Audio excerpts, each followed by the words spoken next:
morning everybody. A lovely evening. There's a bit of farmyard noise and animal noises. It's a bit windy, but we'll put up with that because it's so gorgeous.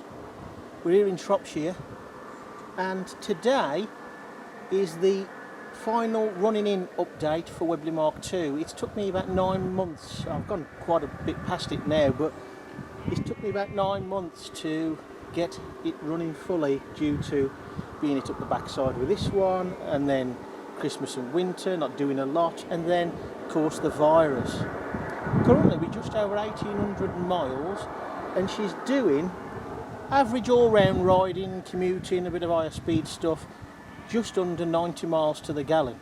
Now the cutting out issue, it went back and had the pipes under the tank sorted out. They're basically too long and they get trapped. So they cut them down a little bit, reroute them, and there's been no more vacuum forming in the tank. But the cutout issue, although everything pointed to the side stand switch after several experiments myself, feeding the information back to the dealer, changed the switch on the side stand. I got half a mile after that and it cut out again. Now they had it for about another week I think it was, and couldn't get it to replicate the issue. And of course it's no good to me cutting out here and there, and well, not everywhere, but certainly it would cut out once or twice a trip, and we all know what would happen if you chance it too often. It's going to leave you stranded. Anyway, we had shall we say learning discourse, and went through possibilities, the clutch cut out switch perhaps, and there was a phone call made to Royal Enfield because of the warranty. They need a photograph of the faulty part basically to validate the warranty repair, and of course they don't know what it is, or rather what it was on this one, so how can you take a picture of what you don't know? Anyway, they give them a phone call, cutting this right down. They said to the dealer, do us a favour and change the relay for the fuel pump which is underneath the seat. Hey presto, done. Now I was pointed in that direction myself off one of the Facebook pages, I think it's one of the Indian ones it was, and some of them have suffered with a loose connection on the relay, but the relay's been changed and it's been fine now for probably, I don't know, something like 700 miles I should think, something like that. So now we've got a fair few miles on this one now. How does Mark II compare to Mark I? Well, can't say for sure because we're not doing it side by side, are we? I mean, I don't know what's happened to Mark I.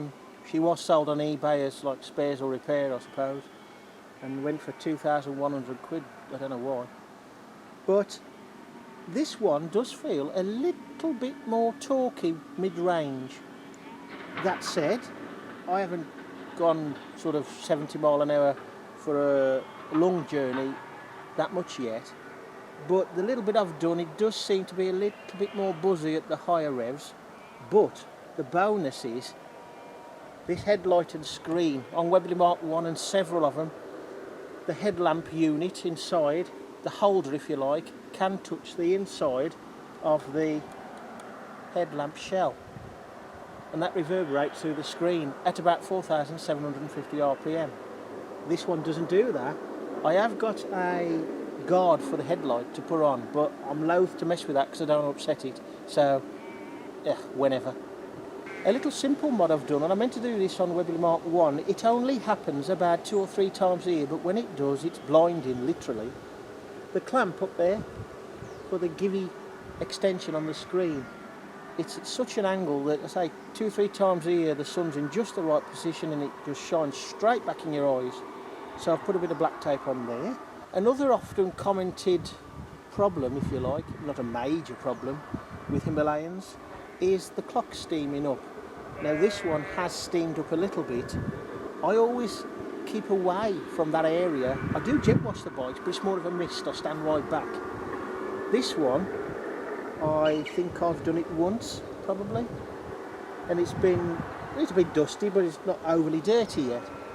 Now I reckon that the repairers, after it was shunted up the back end, I reckon they cleaned the clock because it was quite steamed up in there for a while when I got it back, and I didn't have it for 2 months, and it was probably outside at a guess for 2 months in a yard, I don't know. But I've only had one other little bit since I got it back, and I got it back, it was about 470 miles on the clock, I think it was. Now we're up to like just over 1800, as I said, and I've had the first bit of steaming up when I got it back, and I've had one other occasion when it was cold in my garage and it steamed up just a little bit. Now it has got a bit of a soaking at work for several hours on a couple of occasions, and riding along got a bit wet too, but it hasn't steamed up. Would you believe it? Near the end of the video and the noise has stopped. Anyway, last two things. One is the warranty work, the recall for the brakes to be cleaned up and lubed, the pins lubed and everything in the calipers. That's come through. That will be done, I dare say, at the 3000 service. It's basically to do with some kinds of salt attacking the calipers.